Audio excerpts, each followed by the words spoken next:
Assalamu alaikum, xayrlı akşamlar sevgili ATR telekanalının teleseyircileri. Yayınlarımızga devam etemiz ve informasyon analitik yayınlarımız çerçevesinde sonki aktual meselelerini muzakere etmeye devam etmektemiz. Витаю, в эфире телеканала АТР. Вы смотрите информационно-аналитическую программу «Бугунь». Для вас работаю я, Гульсум Халилова, и я рада представить гостя, который присоединился к нашему эфиру. Це Ігор Рейтерович, політолог. Пане Ігоре, вітаю вас. Assalamu alaikum. Витаю.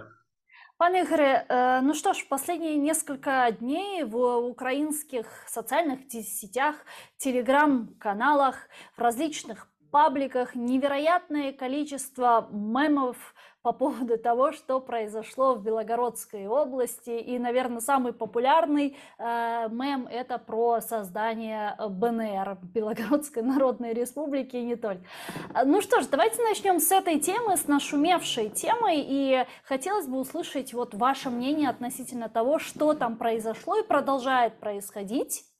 Какой это с политической точки зрения имеет значение как для вражеской стороны России, так и для нас? Ну, там происходит гражданский конфликт, поскольку люди, которые зашли на территорию этой области, являются гражданами Российской Федерации. Они не скрывают своих лиц, не скрывают своих паспортов.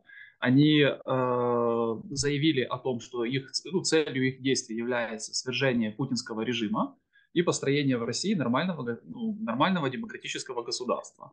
Украина к этим процессам не имеет никакого отношения. Мы неоднократно про это говорили. Это подтвердили наши западные партнеры, что украинских военнослужащих в этих отрядах не было, а там были именно граждане России, которые выступили с оружием в руках против путинского режима. Поэтому, чисто с информационной точки зрения, это, конечно, большой успех, косвенно Украины. Почему? Потому что Российская Федерация продемонстрировала, что она не готова вообще к таким вызовам.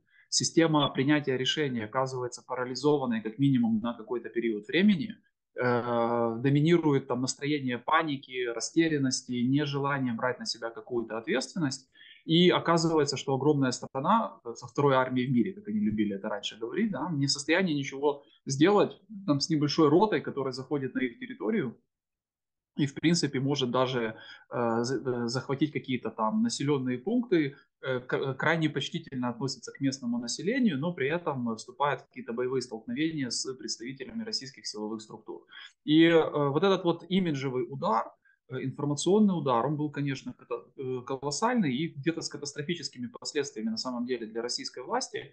Почему? Потому что они теперь не очень понимают вообще, как реагировать на подобные вещи в будущем.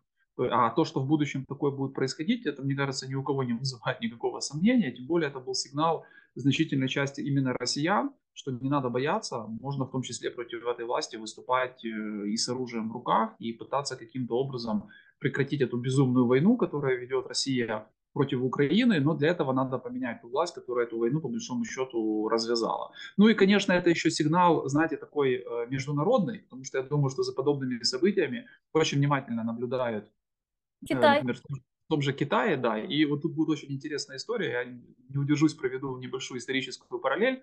Вот приезжает китайский спецпредставитель, и понятно, что ему Россия будет рассказывать, что у них ситуация полностью под контролем, как бы они там воюют с Украиной, выигрывают, там, Бахмут вроде бы захватили, а он им скажет, а что у вас вообще здесь под боком происходит. Это очень напоминает историю, когда в 1940 году Молотов приехал в гости к Риббентропу в Берлин.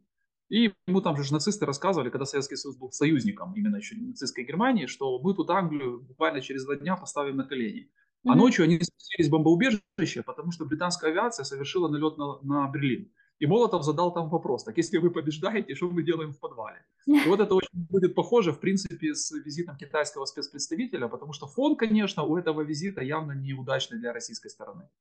Ну, действительно, очень интересные вопросы возникают. Почему Россия, да, которая готовится на протяжении 9 лет, с момента 2014 года, готовилась к войне с условным НАТО, да, они не считают, что они воюют до сих пор с украинскими вооруженными силами, они считают, что они воюют с НАТО, и более того, их пропаганда все это время распространяла информацию, что якобы на них там НАТО пытается напасть, что они там укрепляют свои границы, они строят оборону там, и вот, если драка неизбежна, нужно нападать первым. И как-то так получается, что страна, которая которая на протяжении долгих лет готовилась к войне с НАТО, да, даже не укрепила свои границы, и какой-то легион, какой-то, условно говоря, какое-то количество людей могут прорвать контрольно-пропускной пункт, попасть в область определенную России, да, и там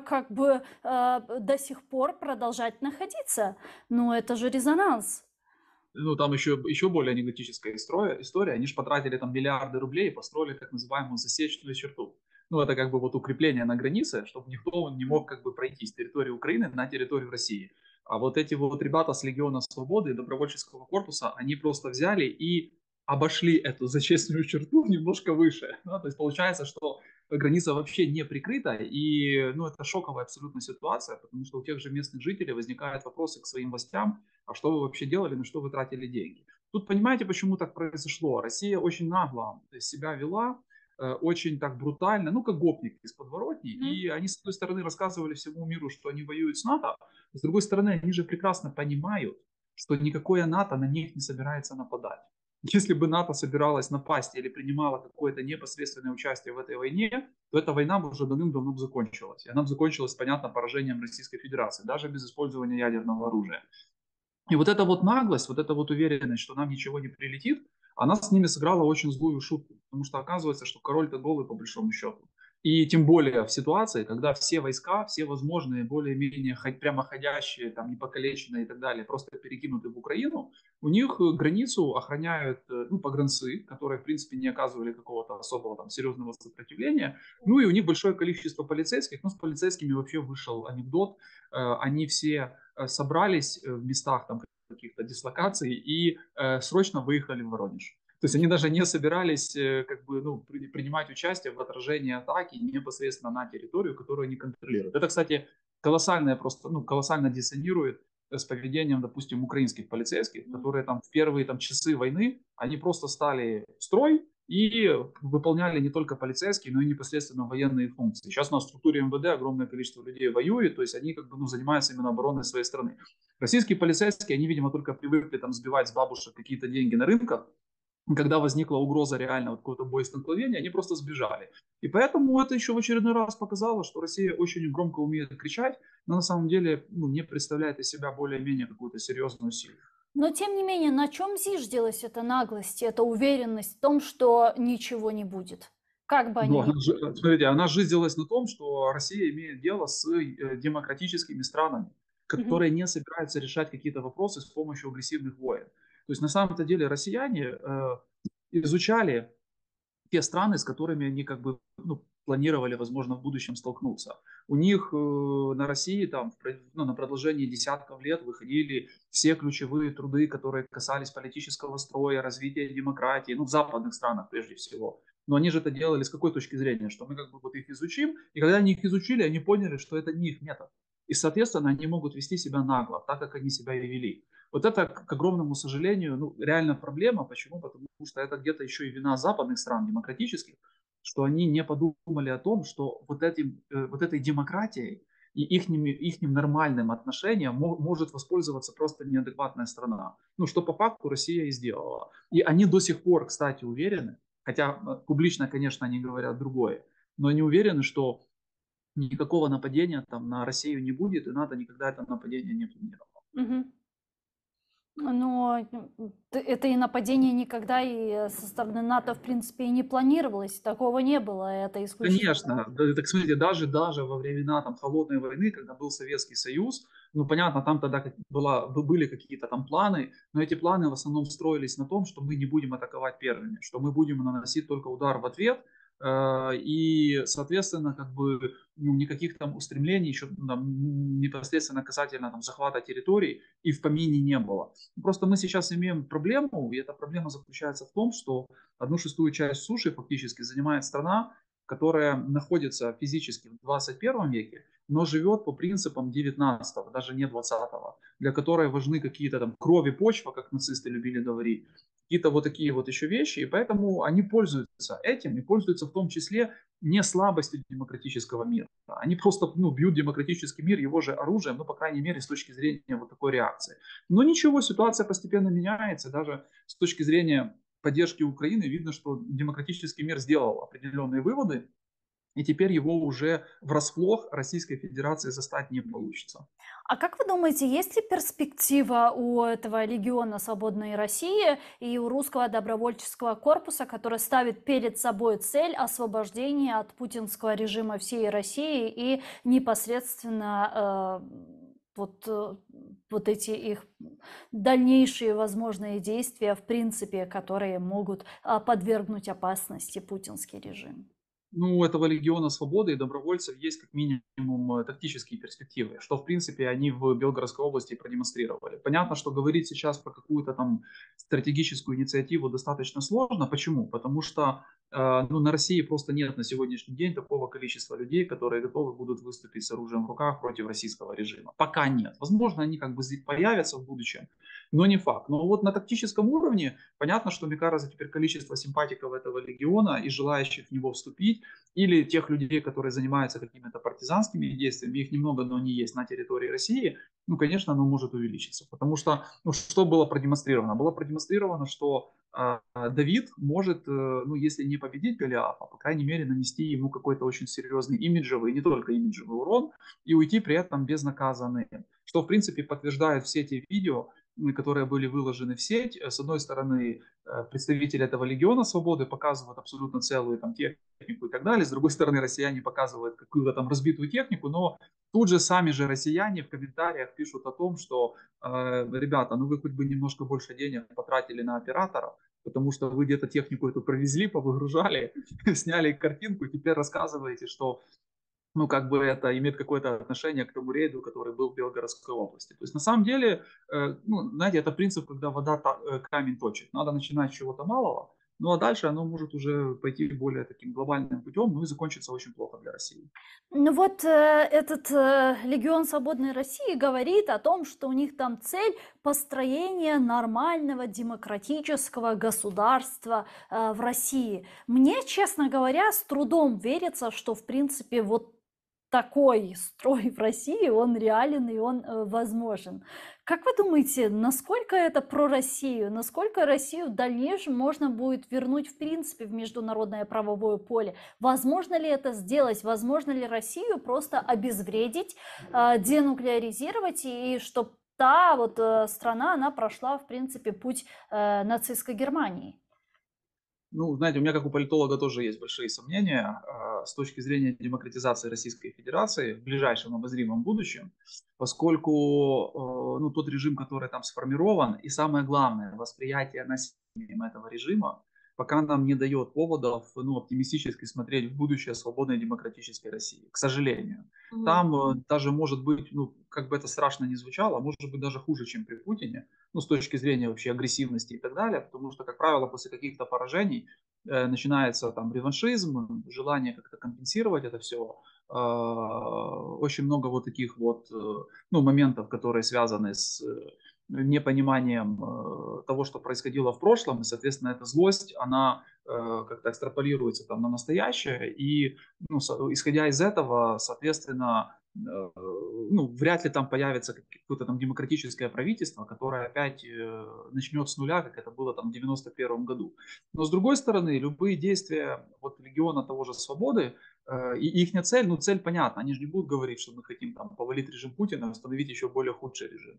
То, что они уже выступают против режима Путина, это уже какой-то признак демократизма и демократии. И понятно, что ну, в случае падения режима Путина Россия пойдет, скорее всего, по пути просто внутренней дезинтеграции, ну, возможно, в перспективе даже какой-то гражданской войны, поскольку там есть масса таких частей, которые не очень хорошо между собой сочетаются, и они держались в едином целом только за счет какой-то силовой репрессивной политики центра, ну и денег, которые с помощью которых, точнее, центр подкупал вот эти местные элиты и делал их более-менее лояльными там, по отношению к себе. Поэтому в этом контексте тут ну, перспективы демократизации они достаточно такие сумрачные, но это не означает, что попыток для начала повалить режим Путина не надо делать. Надо делать. Здесь все должно быть, знаете, вот постепенно. Сначала валим режим Путина, а дальше уже будем смотреть, что там будет получаться, кто там будет приходить к власти. Возможно, там будет какая-то гибридная демократия, но в любом случае это будет лучше, чем то, что мы имеем по состоянию на сегодня, когда один человек или там небольшая группа людей принимает вот такие вот решения и начинает захватнические войны. А сегодня, по вашим наблюдениям, есть определенные предпосылки междуусобных войн среди башен Кремля? Есть ли вот такое вот видение сегодня? Или, возможно, это какие-то элиты, которые выступают против путинской клики? Безусловно, на сегодняшний день мы видим не просто предпосылки, мы видим уже определенное проявление вот этих войн между башнями. И как минимум бизнесмены, вот бизнесовое крыло, они выступают против войны. То есть, в принципе, они готовы были бы войну закончить хоть завтра. В том числе даже на условиях Украины, то есть пойти на какие-то там серьезные уступки, ну, в пониманиях россиян, да, потому что они понимают, что без этого они не смогут просто вернуться на внешние рынки и заниматься тем, чем они занимались до этого. Кстати, чем они занимались? Они занимались тем, что фактически грабили свою страну, ну, поскольку у них был полный доступ к этим, скажем, там ресурсам, и потом на это, ну, за счет этого прекрасно себя чувствовали где-то там за рубежом. Они, конечно, эти времена хотят вернуть, но понимают, что для этого надо войну заканчивать. Есть еще часть даже силовиков, которые считают, что, в принципе, уже бесперспективно эту войну вести, нужно сосредоточиться на сохранении хотя бы чего-то, хоть какого-то небольшого, ну, небольших как там территорий, которые были захвачены 2014 года, ну и пытаться каким-то образом договориться. Почему? Потому что ну, альтернатива этому сценарию это уже действительно там развал власти, ну и, скорее всего, последующий развал Российской Федерации. С другой стороны, там есть и силовики, которые считают, что нужно действовать еще более жестко. То есть, что надо вот как бы усиливать давление на Украину, более агрессивно вести себя с миром, открыть какой-то еще второй фронт, там, в Грузии, в Молдове, например, или еще где-то. И вот с помощью вот такого силового давления ну, сохраниться при власти, ну и решить какие-то проблемы, которые наиболее актуальными сегодня есть для России. И мы вот, кстати, время от времени видим, как вот эта война уже выплескивается в публичную плоскость. Ну, смотрите, сам факт существования такого человека, как Гиркин, Мгм. который, в принципе, позволяет себе достаточно такие жесткие заявления, но он невозможен без патроната со стороны определенных силовых структур. Да, иначе бы в Понятно? подъезде или в лифте Да, он бы конечно, давно уже, да. конечно, конечно. Или вы бы нашли где-нибудь повешенным в лесу с запиской, что простите меня, пожалуйста, я типа не хотел, я там такой вот нехороший человек и так далее и тому подобное. Поэтому в этом плане эта война есть башень, и она уже выплескивается в публичную плоскость, но дальше она будет только усиливаться, потому что какая-то сторона всегда будет недовольна тем, как развиваются события. Ну и плюс там же еще время от времени появляются люди, которые пытаются играть самостоятельную игру, тот же Пригожин. То есть это как раз пример человека, которого сначала типа под контролем пытались вывести, потом у него сорвало башню, и он стал абсолютно бесконтролен в этом плане. И А вот вам не его сейчас... кажется, что Пригожин это все-таки ФСБшная история?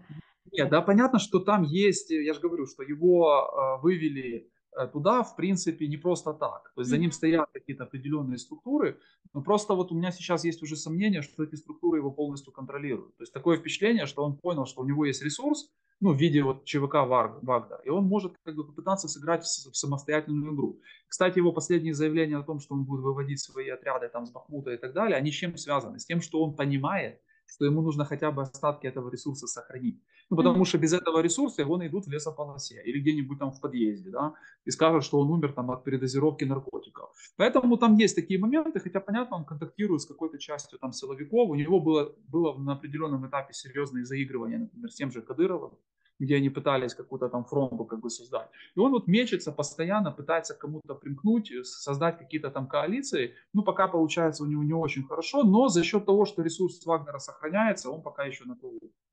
То есть правильно ли понимаю, что в такой конфигурации различного рода процессов Путину наоборот выгодно, чтобы вот условные две силовые структуры конкурировали между собой, да, как еще с 90-х российская ГРУ против ФСБ, вот то же самое примерно сегодня это выгодно Путину, чтобы те наоборот не объединились против него для захвата власти. Ну, Путин начал вообще всю эту историю для того, чтобы в своем таком, вот знаете, ненормальном понимании конкуренции усилить эту конкуренцию. Он считал, что вот мы сейчас возьмем типа Пригожина, там, ну, наемников, да, и они будут выступать в качестве такого стрека, ну, знаете, стрекала для армии. Ну, что вот, мол, Ну, видите, как они воюют. Если вы не будете воевать точно так же, как они, ну, значит, соответственно, будем делать какие-то определенные выводы. И что-то типа должно было раздуть какой-то там дух конкуренции, желание там выслужиться и чего-то достичь непосредственно со стороны вооруженных сил Российской Федерации. Но потом, опять-таки, эта ситуация постепенно начала где-то выходить из-под контроля, и, ну, Путин время от времени как бы ее там одергивал. И я думаю, что он до сих пор пребывает в полной уверенности, что он в любой момент может эту ситуацию легко остановить. Ну, то есть там отдать приказ, например, там, Пригожину прекратить какие-то выступления и так далее. Но пока, как мы видим, не отдает. И, кстати, есть сомнение, что если он даже его отдаст, его уже послушаются. Почему? Потому что, ну, как бы мы там ни относились к тому же Пригожину, но ему вот в этой звериной хватке и в зверином чутье отказать нельзя. Он просто уже понимает, что он в такой ситуации, как, знаете, в старом еще советском фильме, ну, там было там, или я ее веду в ЗАГС, или она ведет меня к прокурору, да. А здесь у Пригожина либо он выплывает, либо его везут в лес. И поэтому он понимает, что даже если ему скажут, например, типа стоп, остановиться, передать остатки ну, там, своих отрядов, например, вооруженным силам, он на это не пойдет. Ну, в крайнем случае, у него там будет возможность бежать в Африку. А с другой стороны, возможно, он захочет и пободаться.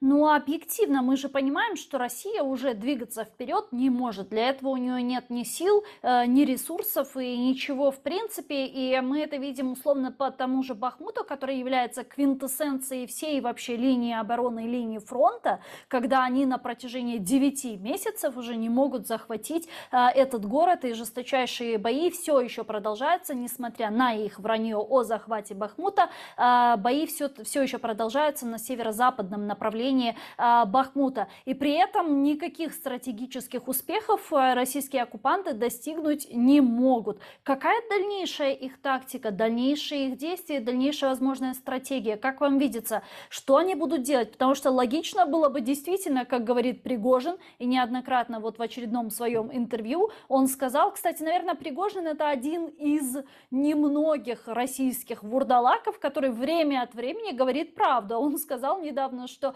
ВСУ стали самой сильной армией мира, здесь с ним сложно не согласиться, да, до этого он сказал, что все, Генштаб провалил спецоперацию, провалили вообще в принципе войну, с чем тоже сложно не согласиться. Очень странно соглашаться, конечно, с Пригожиным, но в некоторых аспектах он все-таки вываливает правду. И в данном случае, как он говорит, логично было бы действительно России останавливаться на тех рубежах, на которые они вышли для России. Понятно, что наша цель это возвращение к границам 91-го, что непременно произойдет, но тем не менее непонятна вообще стратегия дальнейшей России.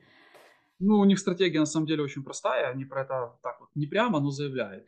Они хотят, с одной стороны, затянуть максимально войну, и с другой стороны, заморозить конфликт, заморозить войну хотя бы на той линии, на которой они сейчас находятся. Ну, а дальше типа надеются на то, что ресурсы Российской Федерации позволят им как-то поднакопить силы, ну и уже с новыми усилиями через какое-то время опять начать широкомасштабное вторжение, широкомасштабную войну там и так далее.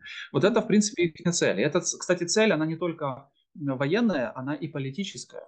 Потому что сейчас сложилась такая парадоксальная ситуация, что чем дольше продолжается война, тем увереннее Путин себя чувствует при власти. Если завтра война заканчивается, ну, она может закончиться в двух форматах. Первый формат — Россия выводит войска, и мы там подписываем какой-то договор. Второй формат, более реальный. Ну, Россия просто выбивается с этих территорий, договоры мы никакие не подписываем, но мы выходим на границы 91 года. Ну, понятно, что там подписать сейчас какое-то соглашение с Украиной, ну, никто с россиян на это не согласится и не рискнет, потому что это будет смерть и подобно. Но как только это происходит, позиции Путина превращаются сразу в очень шаткие позиции. Он сбитый летчик, он как у Редьярда Киплинга, помните, Акела промахнулся. То есть и все так, в принципе, уже понимают, что он это сделал, его надо просто добить в какой-то мере, но пока война, пока он главнокомандующий, пока общество мобилизировано именно на войну, и, кстати, вы же не хуже меня знаете, что они планируют, когда в следующем году проводить выборы президентские, выбирать, точнее так, выборы Путина, давайте так это назовем. Да, ставка будет сделана абсолютно на вот эту военную мобилизационную риторику. Абсолютно. То есть это как бы президент воюющей страны, может они к этому времени уже и войну Украине огласят, то есть, по крайней мере, у них такие варианты там рассматриваются. Но как только вот эти все моменты пропадают, ну, все понимают, что не просто страна, а король-то в первую очередь голый, что он принимал сплошь неправильные решения, что потеряно, ну, по состоянию на сегодня больше 200 тысяч. На тот момент это может быть там 300-400 тысяч убитых. Ну, то есть колоссальные потери, как для 21 века.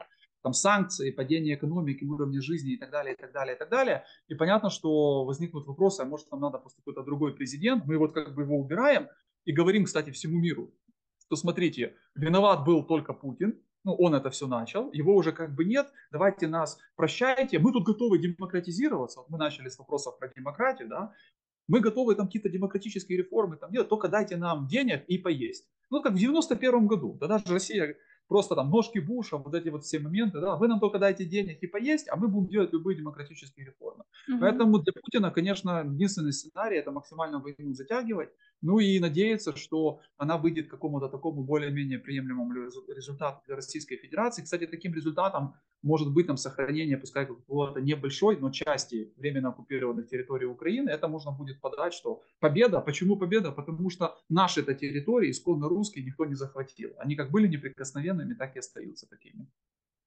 Но получается, что война – это единственный способ выживания для путинского режима, и перманентная война – это вот гарантия его непосредственной безопасности. Именно так. То есть это вот как раз тот случай, когда он начинал при одних стартовых возможностях, и он думал, что война просто, вот как, знаете, временная оккупация, аннексия Крыма ему, ну, там, придала большое количество процентов, потому что российское общество, больное абсолютно, ну, по-другому это не скажешь, там, имперским синдромом, это восприняло типа позитивно. И он думал, что мы как СВО сделаем, и типа это сильно поднимет мой рейтинг, я переберусь там в очередной какой-то раз, и у меня будет все типа хорошо. А оно пошло все по-другому, и теперь у него просто нет вариантов, как затягивать эту войну, потому что, по крайней мере, у него есть тогда аргументы для населения, почему мы так плохо живем. Потому что они же воюют с 50 странами НАТО, ну, правда, там в Да. НАТО 31 страна, но у них Но 50. это не То есть важно, это, да. нет, так это просто цитата, понимаете? Да, Я вот один раз услышал это, я подумал, поняла. ну, у пропагандистов, подумал, что это просто оговорка. А потом смотрю, они постоянно вот 50 стран, 50 стран. То есть они уже реально вбивают в голову, что, хотя там, ну, я же говорю, две страны НАТО было бы достаточно, чтобы как бы все с Россией закончить.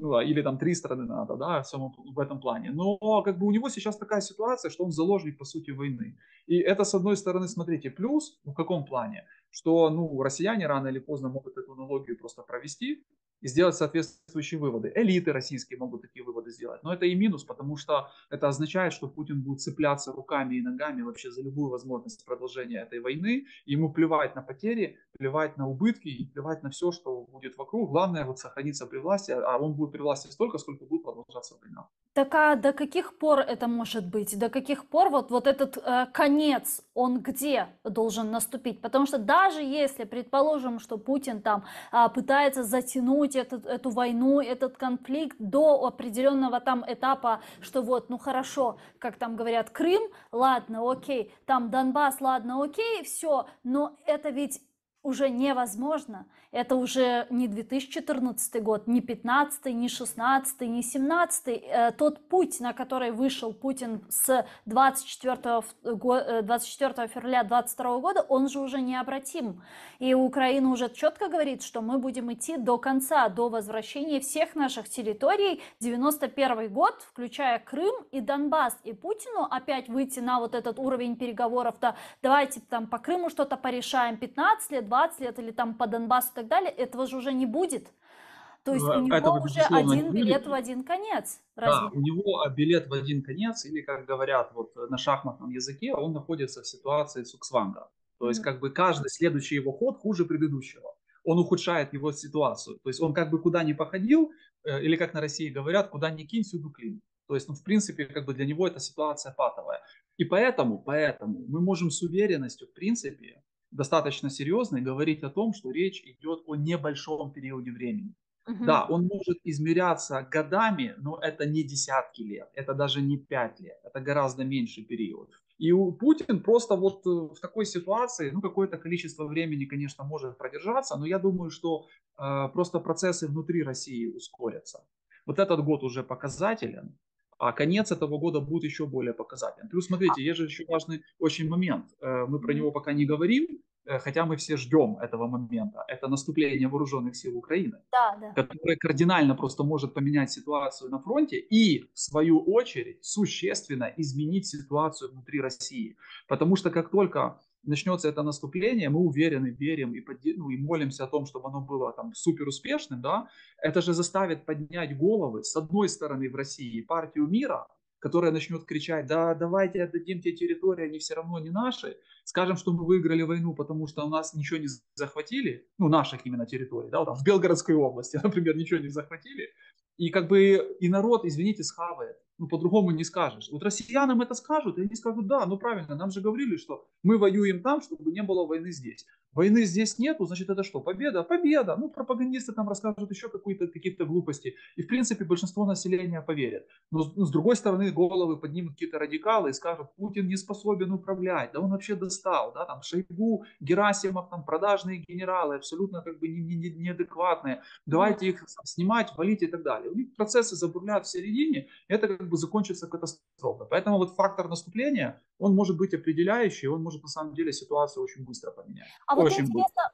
интересно, интересна позиция наших западных партнеров. Условно говоря, в результате контрнаступательной операции Украины, да, если мы говорим о том, что мы выходим на административные границы с временно оккупированным полуостровом, мы деоккупируем южную часть материковой Украины, какая будет в дальнейшем реакция наших западных партнеров? Помните, некоторое время назад там Олаф Шольц говорил о том, что вот Россия должна выйти на границы 24-22, потом там должны начаться условные какие-то переговоры, дипломатический процесс, и после того, как Путин там мирным путем покинет оккупированные территории, он может стать рукопожатным, и более того, могут быть даже сняты санкции с России. Вообще такое возможно? Путина и его режим, даже если предположить, что он уйдет с территории Украины мирным путем, во что я не верю, он станет, вот вернется в международное поле, и ему снова начнут сжать руки.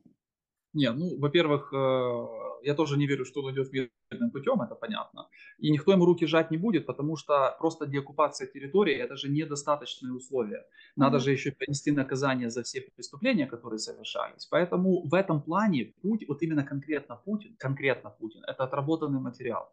Это надо понимать. И он это понимает.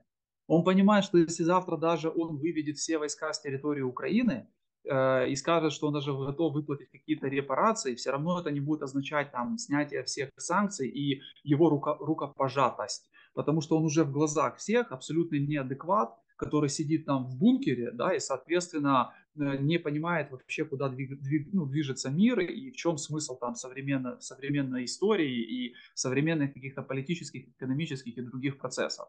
Поэтому в этом плане есть тут момент, что когда мы выходим на границы, например, там, точнее так, не на границы, а на линию разграничения по состоянию на 24 февраля 2022 года, какая-то часть наших партнеров, конечно, может заикнуться о том, а что, ну, не является ли это хотя бы, ну, необходимым минимумом, и не стоит ли нам теперь подумать уже о политико-дипломатической какой-то составляющей.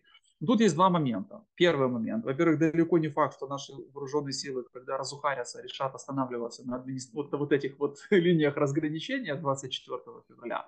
И тут, кстати, ситуация с Крымом. Вот я не очень понимаю, почему некоторые западные эксперты, политики там приводят пример Крыма. Что вот мы выходим на административную границу Крыма и, соответственно, как бы начинаем думать, что мы типа делаем дальше.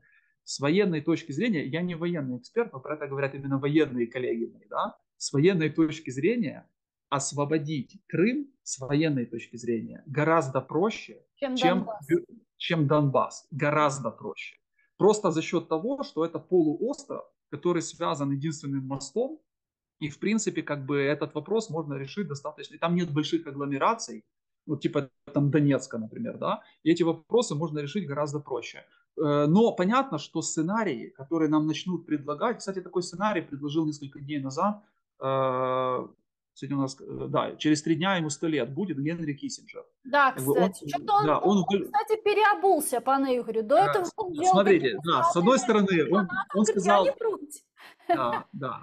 С одной стороны, он сначала был против Украины в НАТО, потом он в интервью сказал, что он категорически за Украину в НАТО, и более того, он сказал такую фразу, что Путину выгодно, чтобы Украина была в НАТО. Но понимаете, там же дьявол в деталях. При этом же он сказал, что Россия должна сохранить за собой как минимум Севастополь, а А, еще, возможно, какие-то там это прозвучало. И он сказал, что Украину нужно брать в НАТО. По какой причине? По причине того, что это страна с самой сильной армией, не, ну там он так сказал, неопытным руководством, хотя с этим можно поспорить. И тогда НАТО не будет позволять Украине возвращать свои территории. То есть решения будут коллегиально приниматься, и мы не сможем продолжить войну с Российской Федерацией. То есть этот хитрый лис пытается как бы решить сразу несколько вопросов. С одной стороны, вот вы хотели в НАТО, пожалуйста, но мы же типа и России должна что-то дать. Вот давайте ей дадим там кусок украинской территории. А украинцы как бы удовлетворятся тем, что мы будем членом НАТО. Поэтому вот эти так сценарии пусть отдаст в появляются таком очень. случае кусок Калифорнии А не для вопрос, мира. где он там Ну живет, или да? вообще у них там с границы с Россией через Берингов пролив 4 километра. Да, Вот да. пусть пару островов или Аляску, например, которую когда-то тоже можно говорить о том, что принадлежала там Купили, Российской купили, империи. да, теперь отдать Купили, назад. Ну, продали, да, а чё нет? Ну, понимаете, это же надо просто знать Киссинджера. Это как бы человек, который, он гений ситуативных решений, ситуативных. Вот когда ему нужно решить какую-то проблему, он ее решал, когда был государственным секретарем и так далее.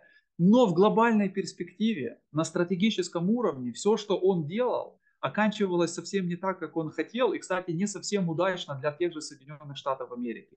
Потому что одним из отцов нынешнего Китая, который претендует на глобальную роль, как раз и является Генри Киссинджер, который, в принципе, делал все для того, чтобы Китай вот такую позицию занимал. И поэтому то, что он сейчас предлагает по Украине, это один из сценариев. Мы должны понимать и учитывать этот сценарий, что нам его могут предложить. Потому что Киссинджер все-таки это не просто аналитик. Это человек, к которому прислушивается, и прислушиваются определенные круги в тех же Соединенных Штатах Америки. Причем это как и демократы, так и республиканцы.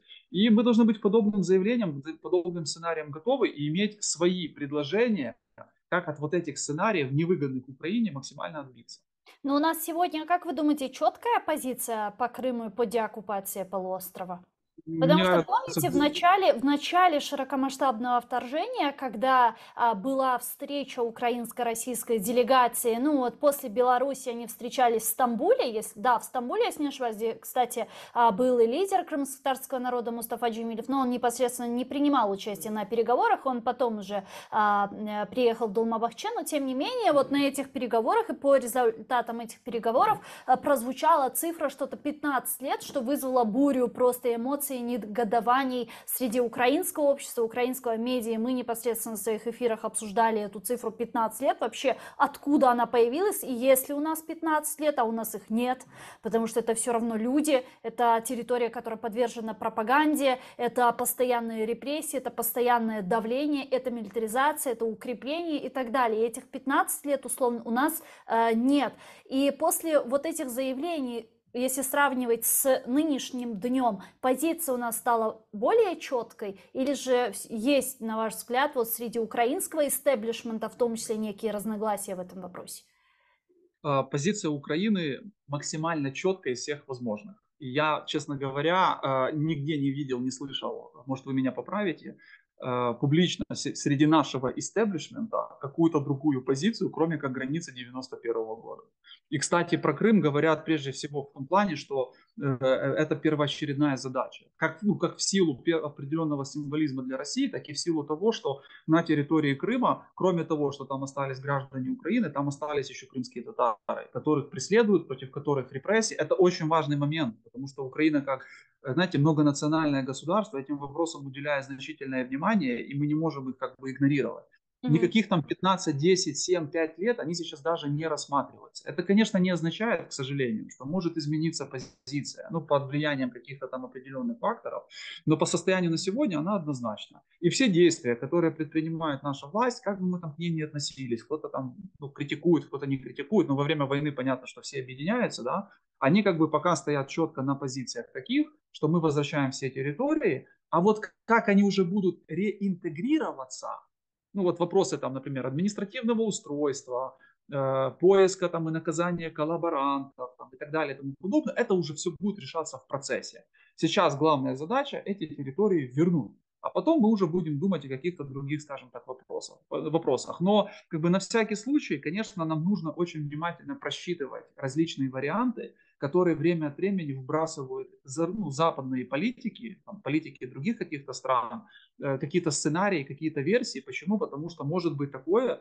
что какая-то версия начнет пользоваться большой популярностью, хотя мы ее не будем поддерживать, и нам придется каким-то образом на это реагировать.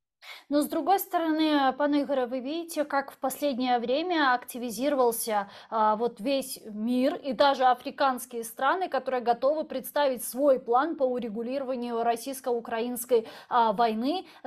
Президент Украины Владимир Зеленский посетил недавно саммит арабских держав. Это очень важно, если не ошибаюсь, впервые на таком уровне президент нашей страны встречается с лидерами арабских держав и проводит на таком уровне эти переговоры. Потом Япония, да, G7, Хиросима и ряд встреч, ряд переговоров, ряд очень хороших результатов и прочее. И вот эта вот активизация, в том числе и африканских и арабских стран в урегулировании войны, о чем говорит?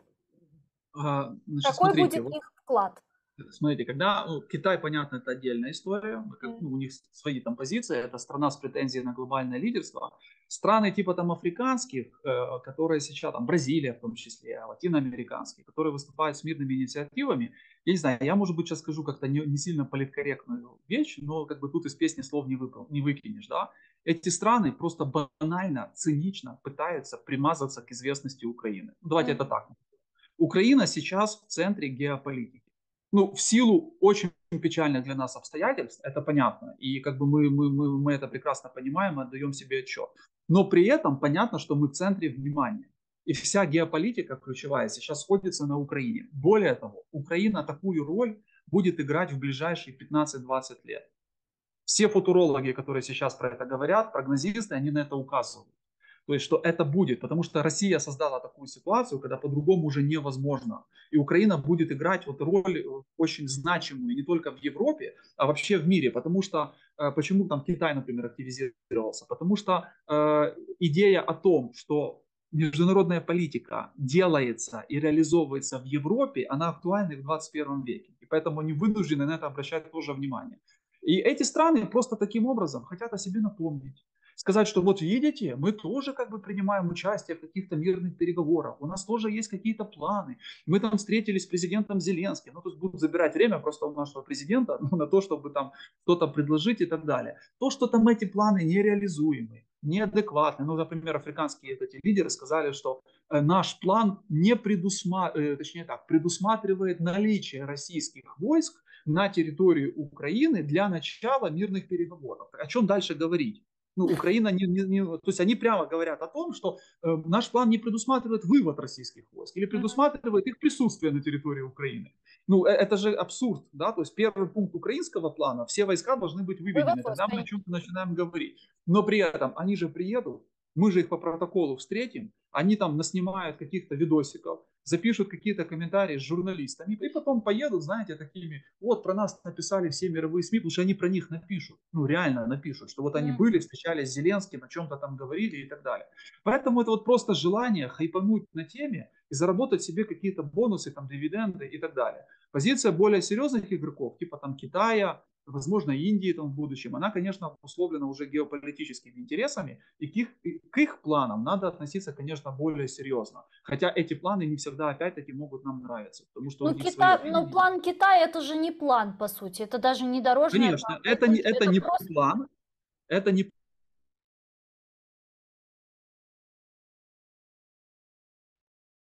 Алло? Алло, пан Игорю? Да-да-да, я слышу вас. Алло? Да-да, Да, план да-да, Китая если... вы говорили. Да, Мгм. смотрите, план Китая, он чем отличается от плана тех же африканских стран? Он так написан, что там нет конкретики. Они не дают ответ на вопрос, выводить войска или не выводить войска. Они оставляют себе пространство для маневра. Для чего они это делают? Потому что у них есть спецпредставитель, которого мы вспоминали. Он сейчас поездит, соберет всю информацию. Они дождутся, как и мы, наступления вооруженных сил Украины. Посмотрят потом, как любят говорить на России, на ситуацию на земле, как она поменяется.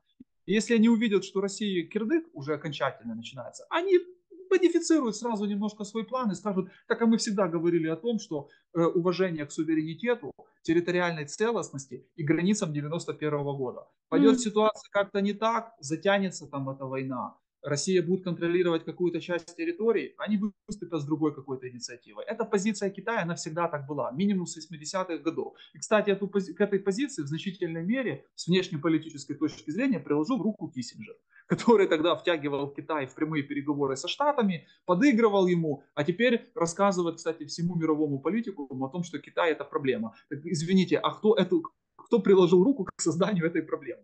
Кто устраивал там переговоры Никсона с китайским руководством, Мао Цзэдуном и так далее? Кто вообще этими вещами занимался и рассказывал, что мы с ними договоримся и все там порешаем? Мгм. Поэтому, знаете, тут очень такие интересные моменты, но позиция Китая очень правильная с их точки зрения. Мы понаблюдаем, а потом уже финально, когда будем уверены, кто побеждает, мы выйдем на арену и что-нибудь свое предложим. Но при этом им, насколько я понимаю, невыгодна победа, а это означает победа цивилизованного мира, победа Украины, потому что таким образом на первый план в геополитической важности, да, встают Соединенные Штаты Америки, Европейский Союз, понятно, что в авангарде Украины, это им невыгодно, но с другой стороны полностью распад России и поражение России тоже им невыгодно, потому что Россия как страна-предводитель авторитарных и тоталитарных диктаторских лидеров, если терпит поражение, то это прямое поражение всех тех ее союзников, таких же авторитарных и тоталитарных лидеров, и это тоже ей было бы невыгодно. Но с другой стороны, опять же, это Дальний Восток и территория, на которую так или иначе может претендовать Китай. Ну, знаете, я бы сказал так. Китай сейчас против поражения распада России еще по одной причине. У него просто не хватит ресурсов сейчас переварить то, что останется от Российской Федерации. То есть Мгм. они понимают, что там, если вот начнется этот дерибан, то им надо заходить на прям очень-очень-очень большие территории. То есть не брать там какой-то кусочек или там какие-то кусочки, да, а брать прям такую хорошую часть.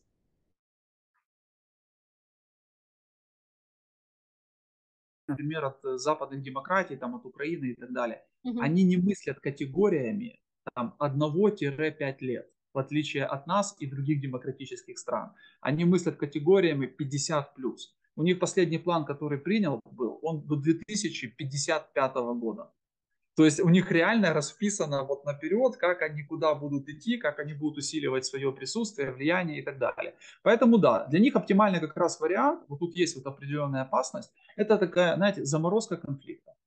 Вот Россия что-то где-то сохранила, Украина здесь, линия разграничения, вялые какие-то обстрелы, ну, то, что было до 22 года, да, в определенной мере. Санкции там с Россией не снимают, Китай как бы с Россией торгует, и при этом точка напряжения остается, Запад вынужден как бы ну, поддерживать постоянно Украину, он отвлекает часть своих ресурсов, ну а Китай в это время пользуется этой ситуацией, делает то, что он считает как бы нужным. Но далеко не факт, кстати, что именно такой вариант будет реализован, и Китай получит все то, на что он рассчитывает. Я думаю, что у них есть и запасной план на случай поражения Российской Федерации, который не сразу закончится распадом, но Китай как бы активно, наверное, его уже на всякий случай Ну, а не прирабатывает. будет ли так, что на каком-то этапе, когда Китай поймет, что России нужна помощь, они начнут ей помогать в военном плане?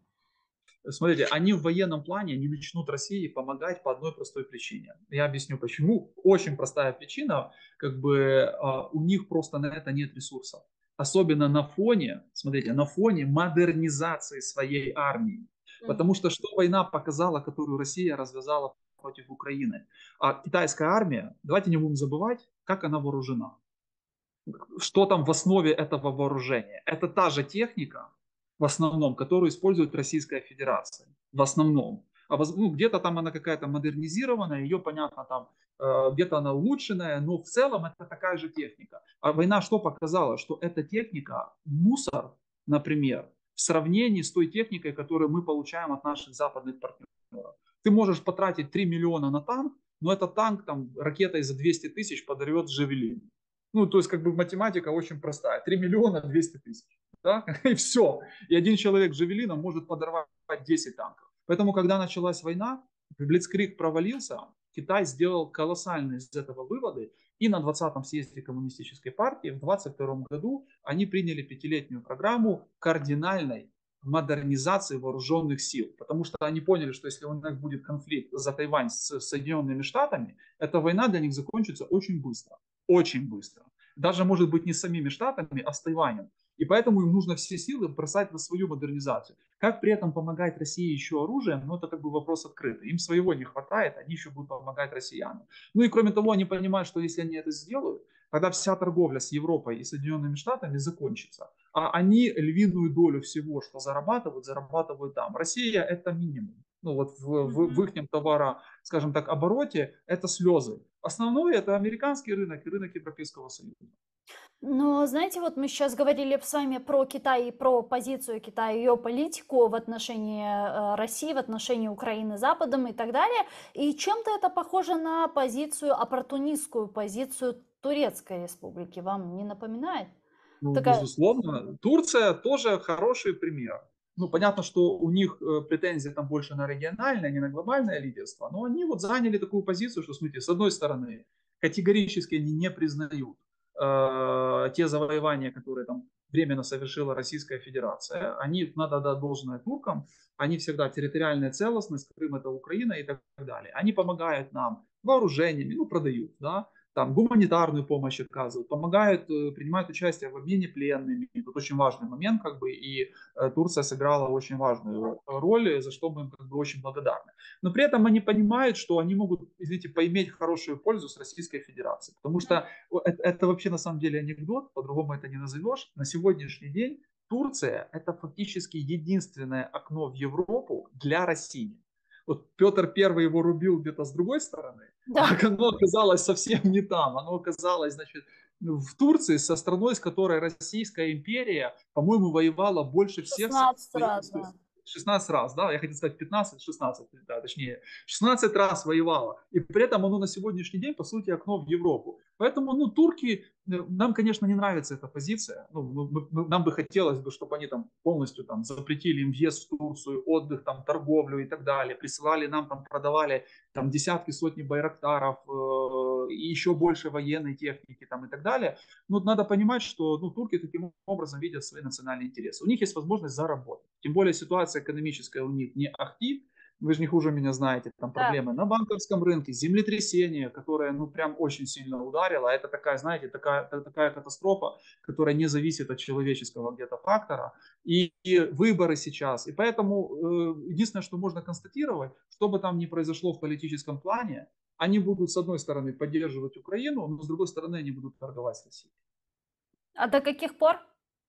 Ну, до Или тех как пор, пока они будут Во торговать, Второй ну, до тех мировой пор, войне, когда в последний момент все Гитлеру уже войну, помните, объявляли?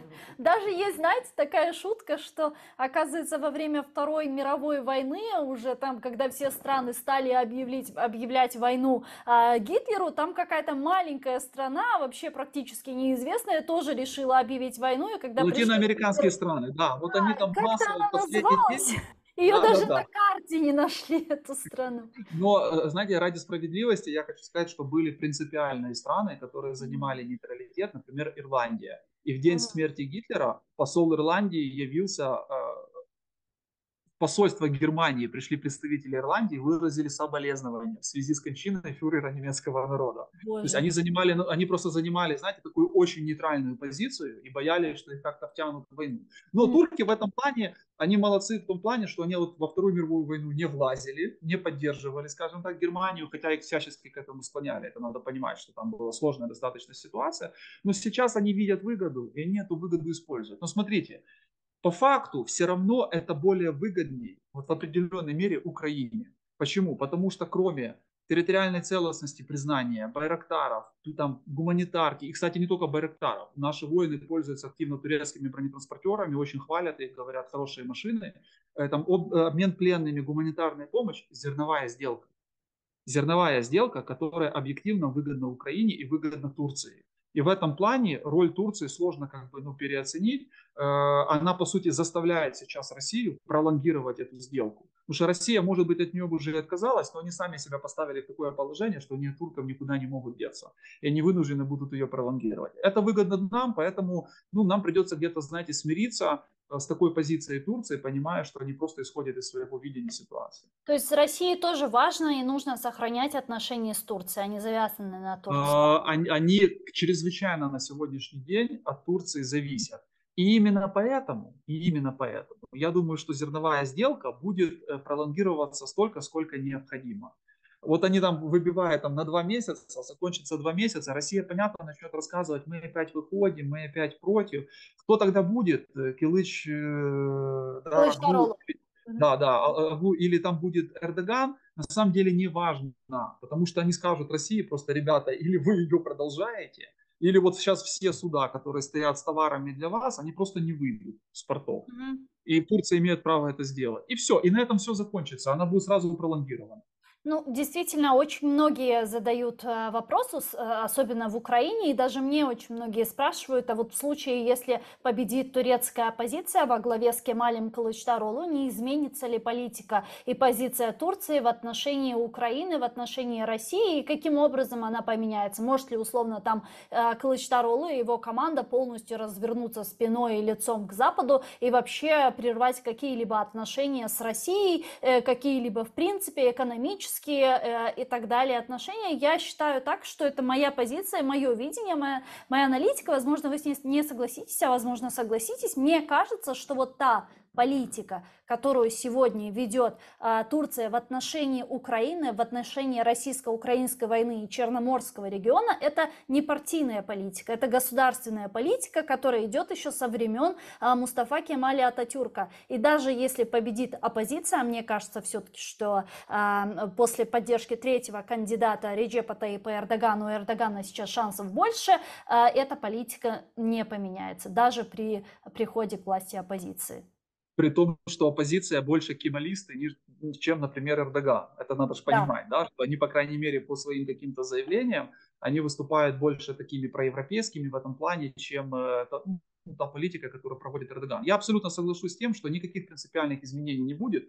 Единственное, чего не будет таких тесных, близких личностных взаимоотношений, ну, которые есть у Эрдогана, например, там у Путина. Да. И вот возможны определенные изменения с точки зрения позиционирования Турции касательно НАТО. То есть Швеция там очень быстро вступит, хотя я уверен, что Швеция при Эрдогане, если он выиграет, тоже станет членом НАТО, и это будет в 2023 году. То есть это, в принципе, тоже безальтернативно, по большому счету. И вот турки, скорее всего, ну, закроют все возможные контакты о покупке какого-то российского вооружения, если победит оппозиция, сосредоточатся именно на вопросах, связанных с НАТО и так далее. Вот тут изменения возможны, но они не принципиальны. По всему остальному, да, ничего принципиально не поменяется, и позиция будет точно такая же, как и сейчас. Мгм. Что, в принципе, опять-таки, это условно оптимистично или аккуратно оптимистично все-таки больше в пользу Украины, чем той же Российской Федерации. И последняя страна, вот буквально 2 минутки, я понимаю, что мне нужно вас отпускать, потому что у вас другие эфиры. Венгрия, да, которая недавно в очередной раз премьер-министр Орбан высказался по поводу российско-украинской войны и сказал, что он не верит в то, что Украина выйдет победителем с этой войны, и позиция Венгрии это не мейнстримная политика всей Европы, которая сегодня ведется. Как вы оцениваете такие заявления? Ну, заявление Венгрии я оцениваю, конечно, негативно. Понятно, что Венгрия здесь преследует свои узкие какие-то корпоративные, там, я не знаю, интересы частные. Но смотрите, я уверен, что в ближайшее время, опять-таки в этом году, ситуация с позицией Венгрии начнет меняться. Я объясню почему. Потому что уже сейчас на рассмотрении, уже создана комиссия, и на рассмотрении лежит реформа, которая будет касаться непосредственно принятия решений в Европейском Союзе. И Мгм. вот это право вето, это вот одноголосное, да, принятие решений, Единогласно, да. Мгм. единогласное принятие решений уйдет в прошлое. Потому что европейские страны, такие как Франция, Германия, Италия, их достала реально позиция Венгрии. И вот эти манипуляции и выбивание себе каких-то преференций. Они проведут реформу, они сделают так, что решения внешнеполитические будут приниматься обычным большинством или квалифицированным большинством, и Венгрия со своим правом вето уже ничего в принципе не сможет сделать. Но до этого времени она, конечно, будет портить нервы Украине, потому что они хотят, с одной стороны, получать миллиарды от ЕС, а с другой стороны, зарабатывать на России. У них это достаточно долгий период времени удавалось, но рано или поздно это закончится, просто в силу того, что это уже вносит существенный диссонанс именно в Европейский Союз. И в Европейском Союзе это очень хорошо понимают. Дякую вам дуже. Çok sağ olun, что нашли время, подключились к нам в эфир и ответили на наши вопросы. Ігор Рейтерович, політолог, був з нами на прямому зв'язку. Залишайтесь першим кримсько-татарським. Saygılar arkadaşlar, nöbetiге yanlarımızda görüşkенce.